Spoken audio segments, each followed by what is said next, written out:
You're watching the Parenting in the Thick of It channel. I'm your host, Louise Clark, your parenting partner, parent coach, and mindfulness coach. Thank you so much for tuning in today and watching this episode. We're discussing a super hot topic, the topic of technology. It's huge. Every parent I speak to today complains about the fact that their kids spend too much time on their devices. And I get it. With 3 teenagers myself, it's a beast to manage. And it really can challenge us in so many ways. And when we turn around and we see our child on the couch on their device again, it triggers us. And we have to find a way in which to manage this so that we can control it and it doesn't control us. Because that's when we feel out of control, is when we know that the device use is out of control.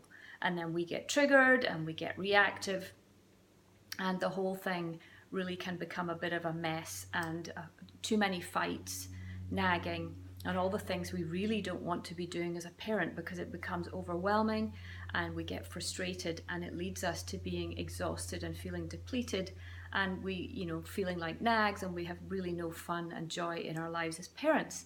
So what can we do about it? It's here to stay. It ain't going away. So really it's up to us as to how we can find ways to navigate the beast that it is with a bit more ease, to give us some more freedom and to make us feel a bit better. Here's the bitter pill to swallow. We blame technology, we blame the devices, we blame the apps and all the things. And yes, I get it, they're addictive for sure. I struggle to put my phone down at times. You hear it go ting ting, you want to go and answer it. But here's the deal. It's not that that's the problem. It's our inability to say no to it. It's our inability to hold limits around it. And not only for our children, but for ourselves. I think the key piece in all of this is for us as parents to be role modeling the behavior that we want to see our kids adopt ourselves.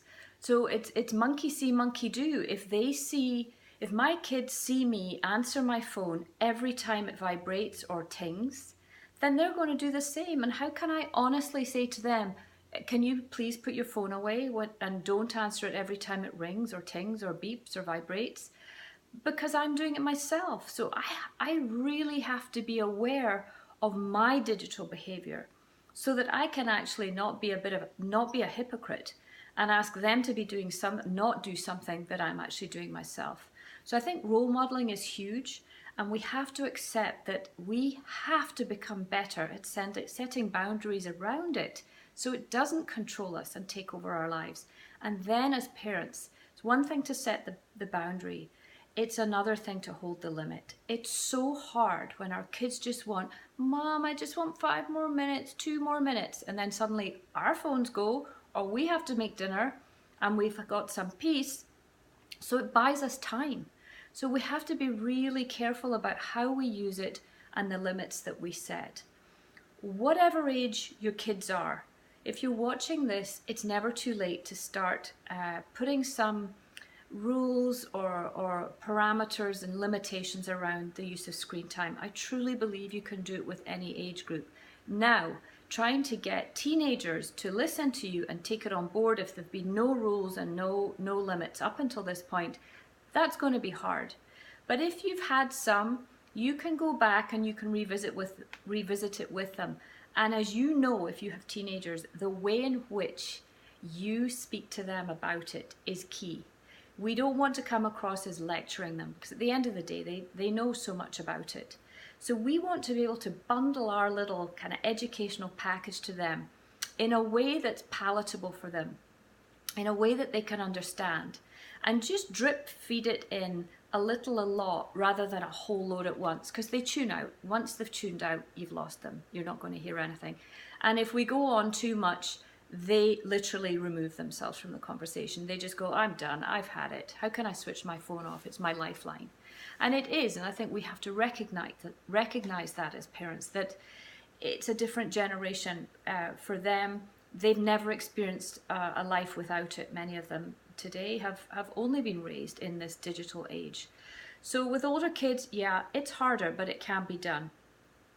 With the younger kids, it's easier if you can start setting some limits, and that they can, so they know exactly where they stand, and they know what the consequences are going to be if the limits get pushed by them.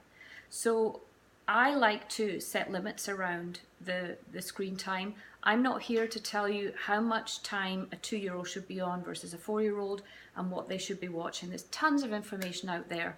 And commonsense.org is a really good place to go and visit if you're looking for research and specific times and what's appropriate for various ages and stages. Check that website out because it's really good. The other thing I recommend to parents with younger kids is to use timers. So if you've decided that half an hour is a reasonable time to spend on the screen, set a timer so that when the timer goes, you can refer to the timer, and therefore it almost takes you out of being the police. The timer is in charge, the timer's the police, the timer's controlling it. So you can say, you know what, your time's up, you'll have to shut it down and you can do it tomorrow.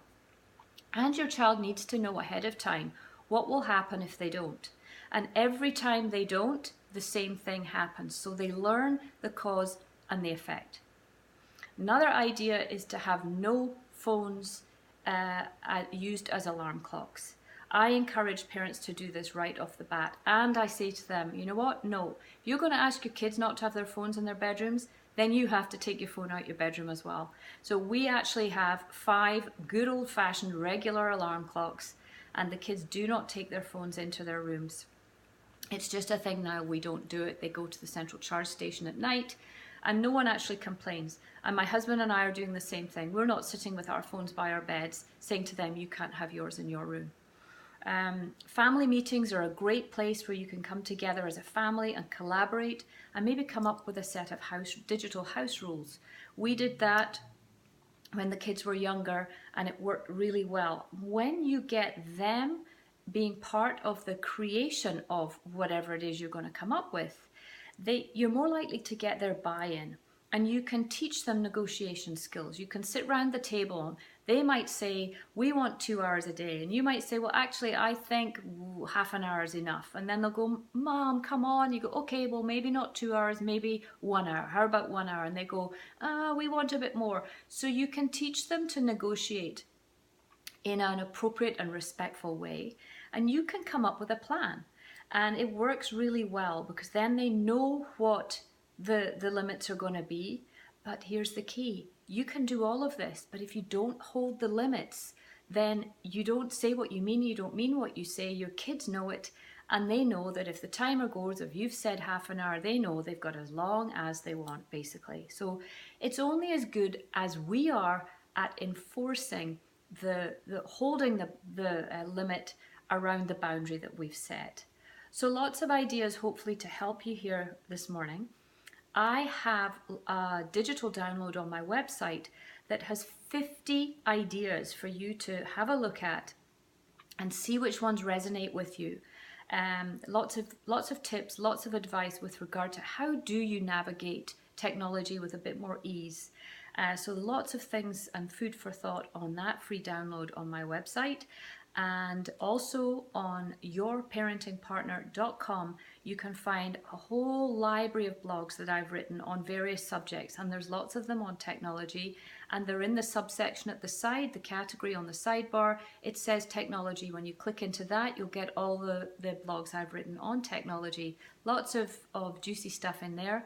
And also my podcast on iTunes, also called Parenting in the Thick of It. Tune in, take a listen. I try and keep them to under 10 minutes, so they're not long. You can grab one here and there. You listen to them when you're in the car, going to pick up, drop off. When your kids are in activities, you can listen to them on your phone. Lots and lots of ideas and tips that I have for you to help you on your journey. So please do email me at Louise@yourparentingpartner if you have any questions. I'm always happy to hear from you, and I'll do my best to answer your questions. Who knows, if you have a really, if a whole load of you write in and with the same question, I can do a special YouTube video on that subject for you all. So do let me know what your challenges are. Always enjoy hearing from you. And I will look forward to seeing you all soon on the next episode on this channel. Thanks for watching. Bye bye.